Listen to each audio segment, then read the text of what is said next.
Hello guys, hello everyone. मैं हूं आलोक मिश्रा और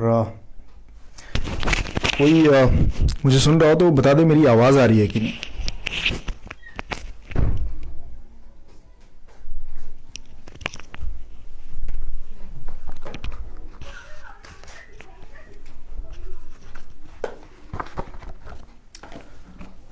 मिथिलेश गुप्ता जी जुड़ चुके हैं जी। आवाज़ आवाज़ मेरी सही आ रही है, अच्छी आ रही है आवाज़।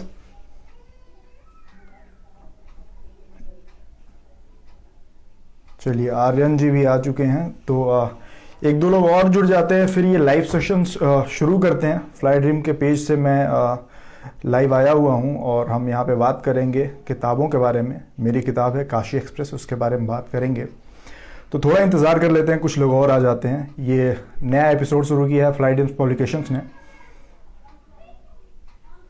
नमस्कार सर, मनमोहन भाटिया सर आ चुके हैं हमारे साथ।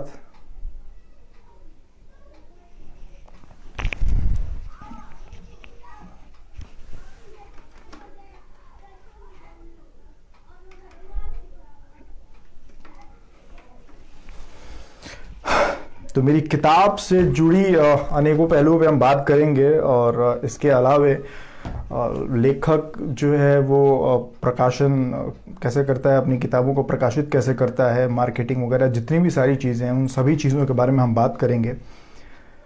और भी एक दो लोग जुड़ रहे हैं।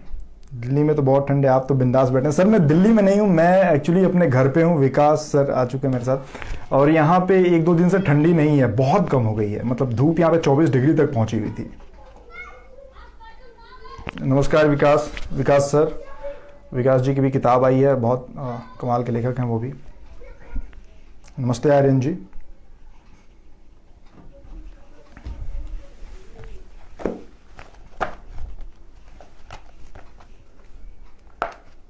ये मेरी किताब है, इस पे आज हम चर्चा करेंगे। तो चलिए शुरू करते हैं। मेरा नाम है आलोक मिश्रा, आप सब जानते ही होंगे, ज़्यादातर लोग मुझे यहाँ पे जानते हैं। अंकिता जी जुड़ चुकी हैं। तो मेरा नाम है आलोक मिश्रा और मेरी किताब काशी एक्सप्रेस, जो कि अभी पब्लिश हुई है, महीने डेढ़ महीने पहले आई है और काफ़ी अच्छा रिस्पांस उस पर मिल रहा है। किताब जो है वो लव स्टोरी है और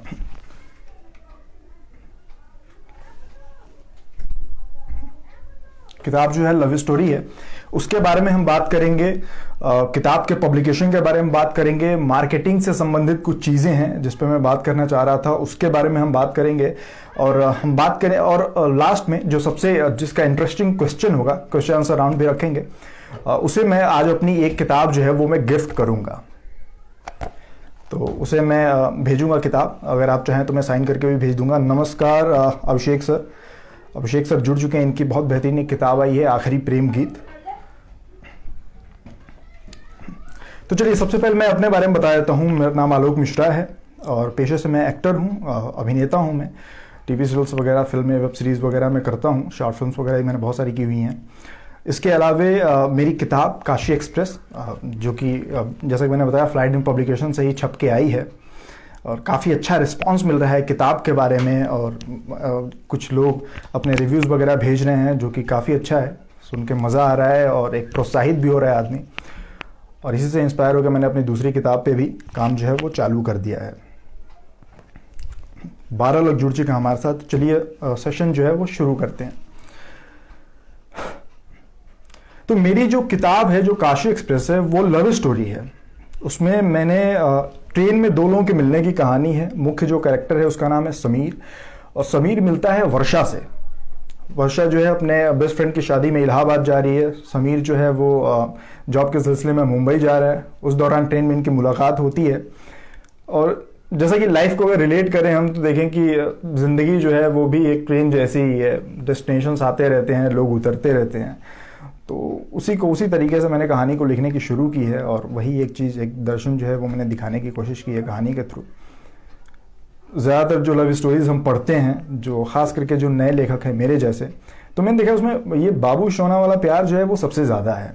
मतलब खाना खाया कि नहीं वगैरह वगैरह। तो ये चीज़ें, इन चीज़ों से ऊपर हट के मैंने मतलब लिखा है मैंने किताब, और कोशिश की है कि जो एक गांव का जो लड़का होता है, वो जो 6 महीने मुंबई में जॉब करके आया है, तो उसका जो मैच्योरिटी लेवल होता है, उसके सोचने का जो तरीका होता है, वो सारी चीज़ें, उस चीज़ों को ध्यान में रख के ये किताब जो है वो लिखी गई है। विशाल यादव जुड़ चुके हैं हमारे साथ।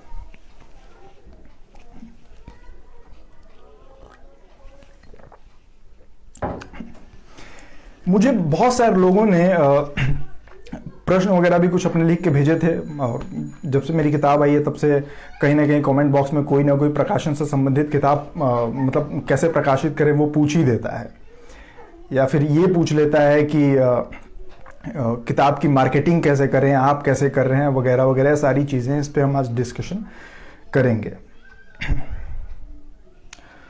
अभिषेक जोशी सर आ चुके हैं, विशाल जी हमारे साथ जुड़ चुके हैं। अच्छा, तो सबसे पहले ना मुझे एक मैसेंजर पे किसी का मैसेज आया था कि लिखें कैसे, लिखने की शुरुआत कैसे करें। देखिए, सबसे पहले जो ज़रूरी चीज़ है वो है कि लिखने के लिए पढ़ना बहुत ज़रूरी है। आप पढ़ क्या रहे हैं और पढ़ने में आपका इंटरेस्ट क्या है, आप क्या पढ़ना चाहते हैं, ये बहुत ज़रूरी है। जी हाँ, अमितलाल गुप्ता ने लिखा है कि आलोक मिश्रा से अपने सवाल पूछें और जीतें एक फ्री कॉपी जीतने का मौका। जी हाँ, जिसका सवाल सबसे इंटरेस्टिंग रहेगा उसको मैं एक अपनी किताब जो है वो मैं गिफ्ट करूंगा। हाँ, तो मैं बता रहा था कि मैसेंजर पे मुझे किसी ने मैसेज किया और बोले कि क्या मतलब कैसे लिखने की शुरुआत कैसे करें। देखिए, लिखने की शुरुआत सबसे पहले तो हमें ज़रूरी है कि हम पढ़ क्या रहे हैं, क्योंकि कहीं ना कहीं हम जो पढ़ते हैं और या फिर हमारी लाइफ में कुछ ऐसी घटनाएं होती हैं जो हमें हमें प्रेरित करती हैं कि हाँ, हम ये चीज़ लिख सकते हैं या फिर इसके बारे में हम लिख सकते हैं, और वहां से लिखने की प्रेरणा तो वहां से मिलती है। लेकिन हम क्या लिख रहे हैं वो भी बहुत ज़रूरी है। अब कुछ भी लिख देने से तो होगा नहीं, क्योंकि बहुत सारे लोग लव स्टोरी लिखते हैं और ज़्यादातर लेखक जो है वो शुरुआत लव स्टोरी से ही करते हैं, क्योंकि कहीं ना कहीं प्यार में मुझे लगता है कि कुछ मिल जाता है, धोखा वगैरह या फिर ब्रेकअप वगैरह हो जाता है, तो वहां से उनकी शुरुआत होती है। तो लिखने के लिए तो आपका जिसमें इंटरेस्ट है, आप जिस सब्जेक्ट के बारे में लिखना चाहें वो लिखें। बहुत सारे जेनर हैं, ड्रामा है, सस्पेंस है, थ्रिलर है, लव स्टोरी है, क्राइम है, बहुत सारी चीज़ें हैं। लिखने के लिए तो बहुत सारी चीज़ें हैं, लेकिन लिखने से पहले ये भी ध्यान में रखना ज़रूरी है कि आप उस किताब को बेचेंगे कैसे, लोग आपकी किताब को क्यों खरीदेंगे, ये बहुत ज़रूरी है। ऑडियंस को टारगेट करना बहुत ज़रूरी है। देखिए, स्वांतः सुखाय के लिए अगर आप लिख रहे हैं तब तो लिखते रहिए, लेकिन स्वांतः सुखाय के लिए मुझे नहीं लगता कि आजकल कोई, बहुत कम ही ऐसे लोग हैं जो स्वांतः सुखाय के लिए लिखते हैं। नहीं तो सभी लोग चाहते हैं कि उनकी किताब पब्लिश हो और एक अच्छा रिस्पॉन्स उन्हें मिले।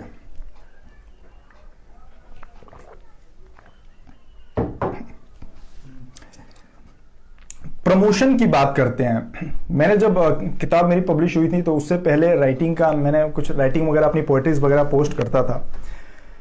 मैंने देखा कि जैसे लोग जो है ना वो किताबों को लेकर सही आ रहा है वीडियो, ठीक है। तो मैंने देखा कि लोग किताबों को लेकर प्रमोशन को लेकर लोग बहुत चिंतित रहते हैं, क्या करें। देखिए, एक लेखक के लिए बहुत ज़रूरी है कि फेसबुक इस समय सबसे बड़ा ऑनलाइन माध्यम है, डिजिटल मार्केटिंग का सबसे बड़ा माध्यम फेसबुक है। तो ज़रूरी है कि आप अच्छे अच्छे पोस्ट डालते रहें। कुछ जो आप उस पर डालेंगे वही पढ़ के लोग अंदाज़ा लगाएंगे कि आप किस प्रकार के लेखक हैं या फिर आपका लेखन किस प्रकार का है। तो ज़रूरी है कि रेगुलर उस पर वीक में कम से कम 1 से 2 पोस्ट तो आप उस पर डालते ही रहें, वो बहुत ज़रूरी है।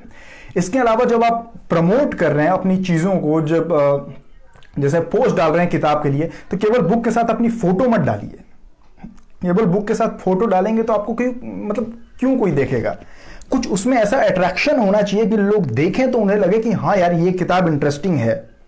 जैसे काशी एक्सप्रेस है, काशी एक्सप्रेस का मैंने प्रमोशन किया तो साथ में मैंने छोटे छोटे पोस्ट भी लिखे, 2 लाइनर हो गए या फिर इसके कुछ बड़े अच्छे अच्छे 1 लाइनर है वो मैंने लिखे। तो लोगों को इंटरेस्ट उसमें आया, या फिर प्रमोट करने का एक यूनिक तरीका निकालिए। मैंने बहुत सारे तरीके अपनाए, हो सकता है बहुत लोगों को अच्छा लगता हो, बहुत लोगों को अच्छा नहीं लगता हो, वो अलग चीज़ है, लेकिन मैंने अपनी कोशिश की और मुझे काफ़ी अच्छा रिस्पांस मिला। पब्लिशर जो है हमारे जैन जी, उनसे बात हुई, मिथिलेश जी, तो उन्होंने बताया कि काफ़ी अच्छा बुक पे रिस्पांस आ रहा है, काफ़ी लोग खरीद रहे हैं। यहाँ पे अंकिता ग्रोवर ने कुछ कहा है, ज़रूरी नहीं कि हर कोई राइटर को वो पहले अच्छा रीडर बनना पड़ता है जरूरी। देखिए, राइटर बनने से पहले रीडर तो बनना ही पड़ता है, क्योंकि एक लेखक के पास अनुभव होने चाहिए और बहुत सारे अनुभव होने चाहिए। तो अनुभव के लिए पढ़ना भी उतना ही जरूरी है। तो पढ़ने के देखिए, आप क्या है कि हम सारे अनुभव जो है खुद से हम नहीं ले सकते, पूरी दुनिया तो हम घूम नहीं सकते हैं, लेकिन हम एक किताब पढ़ते हैं तो उस किताब में बहुत जगहों का जिक्र होता है और उस जगह के बारे में हम जान पाते हैं। तो ये एक किताब बहुत अच्छा माध्यम है। आप जितना पढ़ेंगे उतना आप कहीं ना कहीं आपको जानकारी होगी, और जानकारी होगी फिर लिखते हुए वही सारी चीजें तो काम आती हैं। आपको एक पैटर्न भी तो पता चलता है ना कि कौन कैसा लिखता है। मिथिलेश गुप्ता जुड़े हैं हमसे, वो उनकी किताब आई है बहुत सारी, तो वो कैसा लिखते हैं वो जानने के लिए मुझे उनकी किताब पढ़नी पड़ेगी। तो मैंने उनकी किताब पढ़ी तो मुझे पता चला, अच्छा ये बंदा ऐसे लिखता है, इसके लिखने का पैटर्न ऐसा है, डायलॉग ये ऐसे लिखते हैं। सत्याव्यास है, सत्याव्यास लिखते हैं तो उनके जो ह्यूमर्स होते हैं, ह्यूमर क्रैक करने का तरीका उनका क्या है, तो वो जानना है। तो उसके लिए तो किताब पढ़नी ही पड़ेगी भाई। तो किताब पढ़ेंगे तभी आप एक बेहतर जो है राइटर आप हो पाएंगे। वो बहुत जरूरी है। लोग कहते हैं कि अनुभव के आधार पे, यार देखो अनुभव तो अपनी अलग जगह पे है, लेकिन कहीं ना कहीं एक किताबों से जो अनुभव और तजुर्बा मिलता है, जो भाषा शैली है, वो बहुत जरूरी है। कोई रीडर्स अगर मुझसे सवाल पूछना चाहे तो वो जुड़ सकता है, वो मुझे रिक्वेस्ट भेजे, मैं यहां पे एक्सेप्ट कर लूंगा।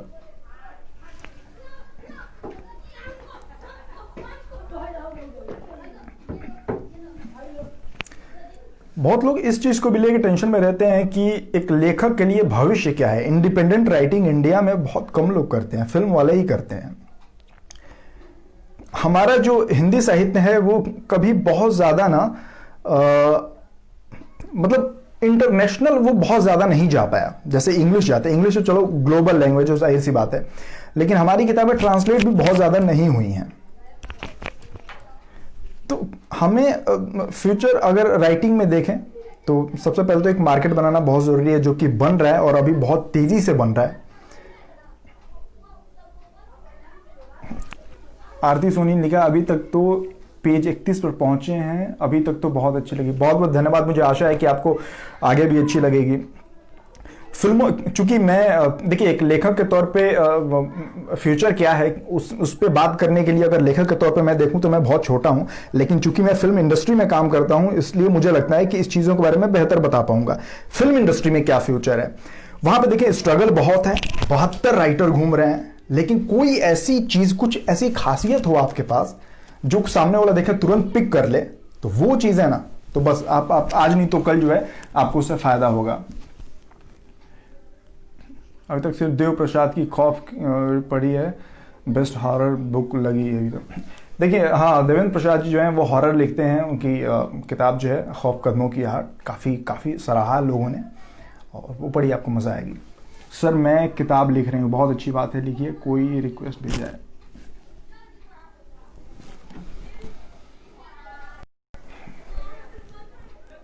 कर रहा हूँ अंकिता अंकिता जी को, अर्पिता। हेलो। Hello sir. फिलहाल सर मैंने तो अभी तक देव सर की बुक पढ़ी है। जी जी बताइए। अभी तक तो फिलहाल मैंने अभी तक देव सर की खौफ ही पढ़ी है, बट सीरियसली मतलब मुझे बहुत अच्छी लगी, और मुझे हॉरर बुक हो चाहे वो लव स्टोरी, मुझे सब में इंटरेस्ट है।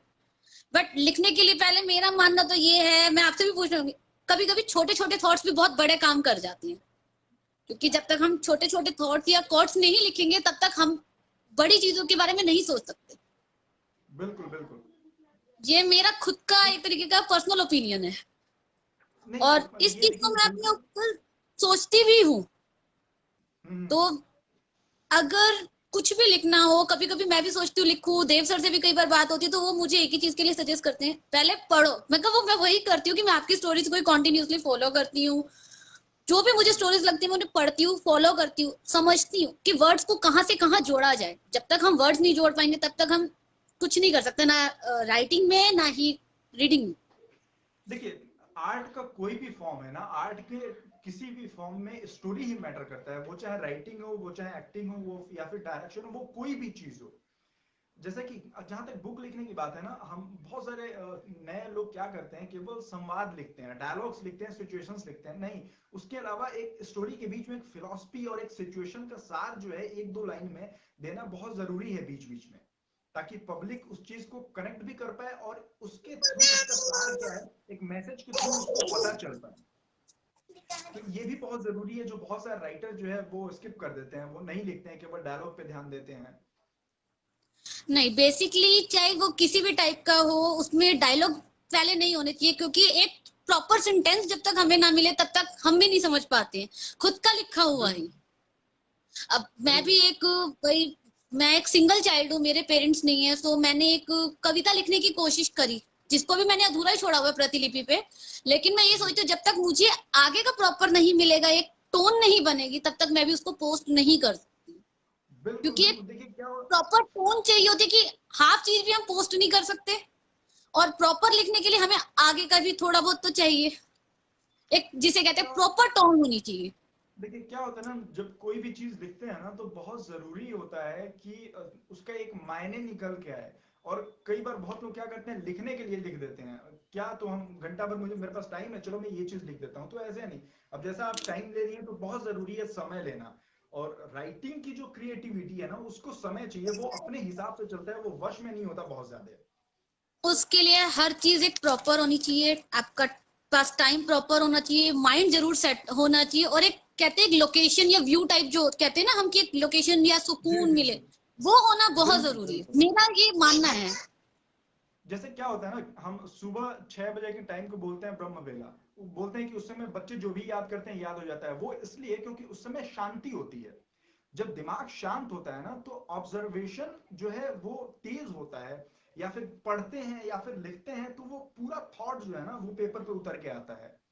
तो कभी भी, हालांकि हम जब चाहे तब लिख सकते हैं, लेकिन उसके लिए सुकून बहुत जरूरी है, अंदर का भी सुकून और बाहर का भी सुकून, तो बहुत जरूरी तभी है। तो कभी कभी कहते हैं ना कि अंदर के शोर से बाहर की खामोशियां बहुत अच्छी होती हैं। जी। अच्छा मैम, मेरी आवाज नहीं आ रही है, तो मैं माइक लगा रहा हूँ, माइक लगाने के बाद मुझे आपकी आवाज नहीं आएगी, तो अभी मैं आपको डिस्कनेक्ट कर रहा हूँ, फिर हम आपसे बात करेंगे।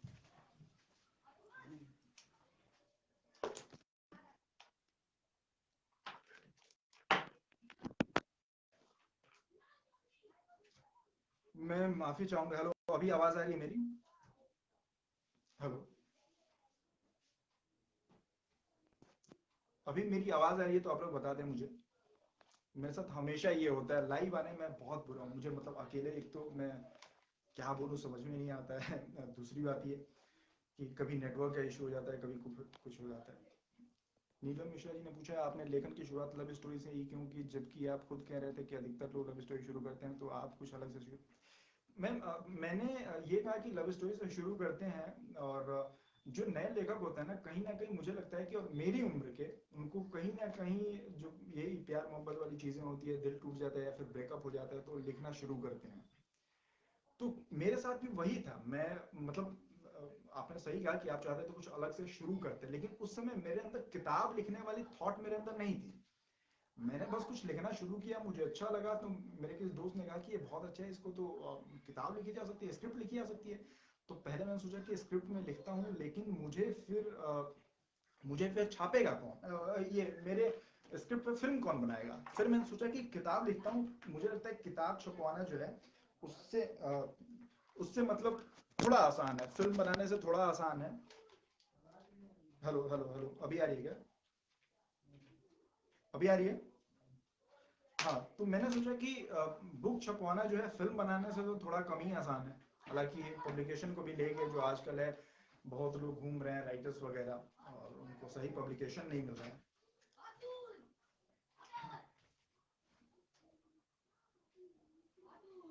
हरिए क्या बस। अर्पित मिश्रा ने कहा, मुझे कुछ बताइए, आपका प्रश्न क्या था? मैं क्लास 9th में हूँ, फिलोसफी लिख रही हूँ, कुछ बताइए।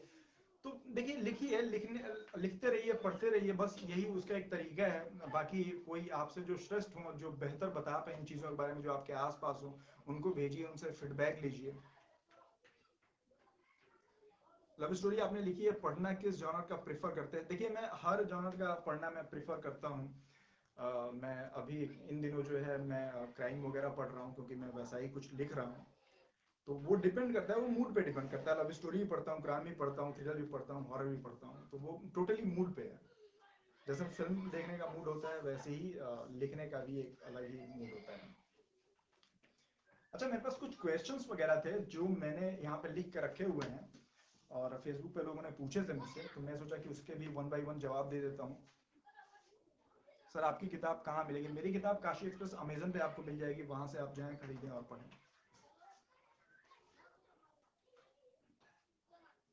क्या काशी एक्सप्रेस क्या हुआ? आवाज मेरी आ रही है क्या? क्या हुआ? हम्म? हाँ, तो कुछ क्वेश्चंस आते हैं, उनको वन बाय वन पढ़ देता हूँ। क्या काशी एक्सप्रेस की कहानी सच्ची है? शुभम ने मुझसे पूछा था। देखिए, काशी एक्सप्रेस की कहानी जो है, उसका जो पहला चैप्टर है ना, उसमें से थोड़ी सी सच्चाई है, बाकी सब फिक्शन है। और चूंकि देखिए, कोई जरूरी नहीं है कि आप अपने पे ही बीता हुआ सारी चीजें लिखते हुए आपकी भावनाएं जो है वो तो जरूरी हैं, लेकिन उसके अलावा ये भी जरूरी है कि जो उसे पढ़ रहा है उसकी भावना क्या है, उसको मजा आ रहा है कि नहीं, उसको इंटरेस्ट उसमें बन रहा है कि नहीं। तो वो बहुत जरूरी है। तो हाँ, ये काशी एक्सप्रेस का पहला चैप्टर जो है वो बहुत हद तक सच्चाई है, और उसके बाद से फिक्शन है। काशी एक्सप्रेस ही नाम क्यों रखा, किसी ने मुझसे पूछा था। तो काशी एक्सप्रेस मैंने इसलिए नाम रखा क्योंकि जब किताब शुरू होती है, और ट्रेन में ही शुरू होती है, तो ट्रेन में जो है वो उस ट्रेन का नाम काशी एक्सप्रेस ही है। तो मैंने सोचा कि फिर यही बेहतर नाम होगा जहां से जर्नी स्टार्ट हो रही है, तो इसलिए काशी एक्सप्रेस रखा। बाकी नाम में काशी दिया, तो ये भी एक अच्छी बात है। कितना समय समय लगा लिखने में, किसी ने मुझसे ये पूछा था। मुझे 2 साल करीब लगे थे लिखने में, क्योंकि उस दौरान मैं अपना काम भी कर रहा था, एक्टिंग वगैरह और प्रोडक्शन वगैरह से रिलेटेड। तो उस फील्ड में भी था, तो वो काम भी मैं कर रहा था। तो वो छोड़ के उस मुंबई में, चूंकि मैं रहता था और उसी से मेरी आजीविका चलती है, तो वो छोड़ के केवल किताब में नहीं लिख सकता था। तो थोड़ा ये थोड़ा वो, थोड़ा ये थोड़ा वो, ऐसे ऐसे चलता था। हाँ, पब्लिशिंग के संबंध में बहुत लोगों ने क्वेश्चन पूछे थे कि पब्लिशिंग में आपको क्या दिक्कत है। देखिए, मैंने बहुत सारे लोगों के पास भेजा। कुछ लोग पेड पब्लिशिंग वाले थे, उन्होंने बोला कि पैसे दीजिए, हम पब्लिश करेंगे। कुछ लोग ऐसे थे जो मुझसे बोलते थे कि हम पब्लिश कर देंगे वगैरह वगैरह, और वो टालते जाते थे। एक बार तो एग्रीमेंट होने के बाद भी वो कैंसिल हो गया। वो इसलिए क्योंकि वो टाइम जो है वो नहीं दे पा रहे थे, और जो मतलब एग्रीमेंट में जो डेट था वो निकल चुका था। बड़ी मुश्किल के बाद मुझे फ्लाइटिंग पब्लिकेशन मिला। और सबसे अच्छी बात इनकी ये है कि आप मतलब एक एक बोलते हैं ना, कंफर्ट जोन में आप उनसे बात कर सकते हैं, अपने सजेशंस रख सकते हैं, वो आपके सजेशंस मानते हैं, वो अपने सजेशंस देते हैं। एंड ऑफ द डे जो मोटिव होता है वो होता है किताब की बेहतरी। तो इसके लिए मैं बहुत धन्यवाद देना चाहूँगा फ्राइड पब्लिकेशन का। कवर की इसकी बड़ी तारीफ हुई है। कवर डिज़ाइन जो है वो साकेत कुमार जी ने की है, आप देख सकते हैं कवर डिज़ाइन काफ़ी अच्छा है। ये पैक है। इसके अलावा कवर डिजाइन जो निशांत मौर्य जी ने किया है, और साकेत कुमार जी ने, दोनों लोगों ने मिल के किया है। दोनों लोगों का नाम है किताब में। पूजा जी का एक क्वेश्चन था कि लिखते तो कई लोग हैं, पर लेखक बनने का सफर किन किन गलियों से होकर गुजरता है, स्पष्ट रूप से बताइएगा। कैसे पब्लिशर से संपर्क होगा, मार्केटिंग होगी इत्यादि। आपकी पहली किताब है, इसलिए अनुभव ताज़ा और अच्छे होंगे बेशक। देखिए, सबसे ज़रूरी ये है कि किताब लिखते हुए किताब मतलब लेखक बनने वाली जो चीज़ है, जैसे आपने सफ़र की बात की है, तो बहुत ज़रूरी है कि हम जो लिख रहे हैं वो क्या लिख रहे हैं, अच्छा लिख रहे हैं या फिर कुछ भी लिख रहे हैं। देखिए, कोई भी चीज़ हेलो कोई भी चीज़ कुछ भी नहीं होता, उसमें बहुत सारी चीज़ें होती हैं। नज़रिया होता है अलग अलग लोगों का, किसी को अच्छा लगता है, किसी के हिसाब से बुरा होता है। आवाज़ कम है क्यों, क्या हो गया? आवाज़ की दिक्कत क्यों हो रही है?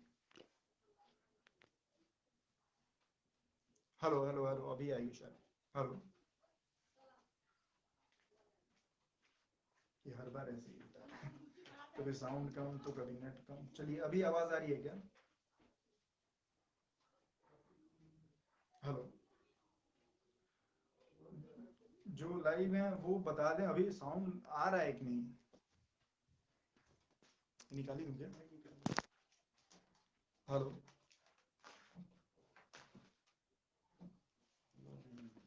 अभी आप लोग बता दें, अभी आवाज आ रही है?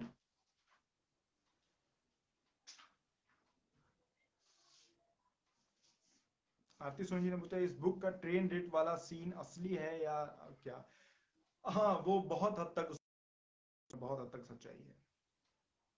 तो पूजा जी का क्वेश्चन था कि लेखक बनने का सफर, लिखते तो बहुत लोग हैं।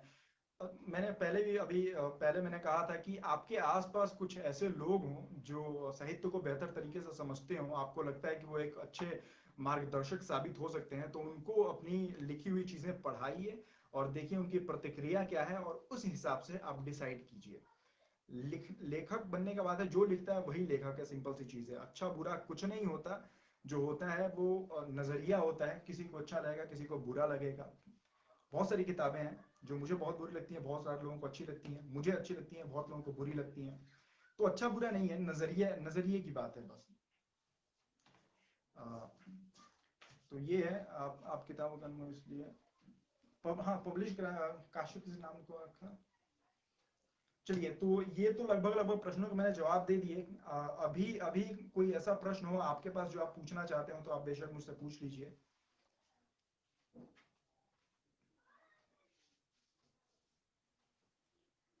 आपके पास कोई सवाल हो तो आप लोग मुझसे पूछ रहे हैं। अभिता शर्मा जी हमारे साथ जुड़ी हैं, हेलो मैम। किताब आप अमेजन पे खरीद सकते हैं। मैं कुछ इसका कुछ अंश जो है वो पढ़ देता हूँ, जो पीछे लिखा है मैं वही पढ़ देता हूँ। ओशो के बारे में पूछा है अर्पित मिश्रा ने। सर बहुत लोगों को ओशो को पढ़ने से मना करते हैं। देखिए ओशो को मैंने मैंने मैं सकता हूँ तो मैंने ज्यादा ओशो को पढ़ा नहीं है, तो वो बेहतर वही आदमी बता पाएगा जो जिसने ओशो को अच्छे से पढ़ा हो। तो मैंने बहुत अच्छे से उनको पढ़ा नहीं है।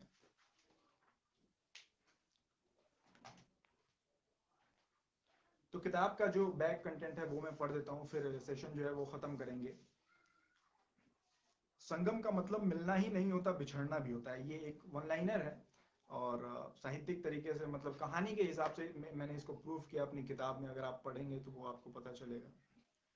हजारों किलोमीटर तक फैली भारतीय रेल की पटरियों पे हजारों ट्रेनें भागती हैं, और इन तमाम ट्रेनों में करोड़ों लोग हर रोज सफर करते हैं। इन्हीं किसी ट्रेन की गेट पे खड़े राज ने प्लेटफॉर्म पे भागती सिमरन का हाथ पकड़कर अंदर खींच लिया था। इन्हीं किसी ट्रेन में ठाकुर बलदेव सिंह जय और वीरू के हाथों में हथकड़ियां डालकर जेल ले जा रहे थे। इन्हीं किसी ट्रेन में समीर भी वर्षा से पहली बार मिलता है। समीर नौकरी के सिलसिले में मुंबई जा रहा है, और वर्षा सहेली की शादी में इलाहाबाद। वर्षा तो इलाहाबाद में उतर जाती है, लेकिन समीर के दिल में घर कर जाती है। यहां से ये कहानी जिंदगी के पटरियों पर दौड़ती हुई अपनी मंजिल की तलाश में आगे बढ़ती है, और वहीं जाके रुकती है जहां से ये किस्सा शुरू होता है। तो ये बैक कंटेंट था। आई होप कि आप लोगों को अच्छा लगे। जितने भी लोग जुड़े हैं, मैं आपसे गुजारिश करूंगा कि जाएं मेरी किताब अमेजन से खरीदें, पढ़ें। अगर आपको डिस्काउंट पे चाहिए तो फ्लाइट इन पब्लिकेशन के पेज पे जाएं, वहां आपको ये किताब मिल जाएगी कुछ डिस्काउंट के साथ। बाकी किताबों के सजेशंस अगर आप लोगों को चाहिए तो वो मैं दे सकता हूँ। ओशो जी, संध्या भट्ट जी ने कहा कि ओशो को पढ़ना लाइफ को समझना है। जी मैंने उनको ज़्यादा नहीं पढ़ा है, तो इस बारे में मैं कुछ नहीं बता पाऊंगा। बाकी बहुत सारे लेखक हैं, हिंदी में बहुत सारे लेखक हैं जिनको मैं पढ़ता हूँ। प्रेमचंद हो गए, गोदान हो गई, उनकी रंगभूमि हो गई। राकेश मोहन का एक बड़ा अच्छा नाटक है आषाढ़ का एक दिन। श्रीलाल शुक्ला की एक किताब है राग दरबारी। बहुत सारी किताबें हिंदी में, बहुत खजाना है। तो पढ़िए आप लोग, पढ़ते रहें, लिखते रहें। लिखने के लिए पढ़ना जरूरी है। फणीश्वर नाथ रेणु है, उनकी किताब है मैला आंचल, और उनकी कहानी भी है। मैं इन दिनों एक समानांतर दुनिया एक उनकी एक राजेंद्र जी की संपादित की हुई किताब है, जिसमें बहुत सारी कहानियां हैं। 47 के बाद की जो बेस्ट कहानियां हैं वो हैं उसमें, वो पढ़िए। उसमें एक बड़ी अच्छी कहानी है, उस पर फिल्म भी बनी है। क्या नाम है उसका, मारे गए गुलफाम। तो बड़ी अच्छी कहानी है। तो बहुत सारी कहानियां पढ़ते रहिए आप लोग, और मेरी भी किताब पढ़िए। तो बस लाइव सेशन खत्म करते हैं। कोई क्वेश्चन किसी के पास हो तो बता दे। मैं अकेले बात करने में बड़ा बुरा हूँ, कोई साथ में क्वेश्चन पूछता रहता है तो मैं बता देता हूँ। अकेले कितना बोलेगा आदमी।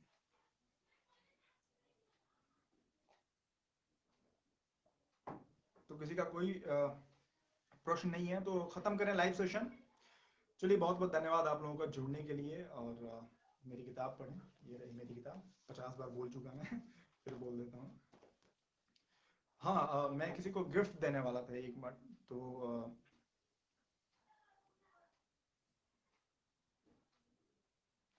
अर्पित मिश्रा हैं, इन्होंने मुझसे बहुत सारे सवाल पूछे हैं किताब से रिलेटेड भी। तो चलिए इनको मैं, अर्पित मिश्रा जो हैं वो मुझे मैसेज करें फेसबुक पे, और मैं अपनी किताब जो है इनको मैं गिफ्ट करूंगा, क्योंकि वो अभी पढ़ भी रही हैं और लिखने का भी सिलसिला चालू है। तो मेरी भी किताब है किस्सा रेल का प्रकाशन भवन में, उम्मीद है करती हूँ कि आपके विषय प्रस्तुति का तरीका अलग हो।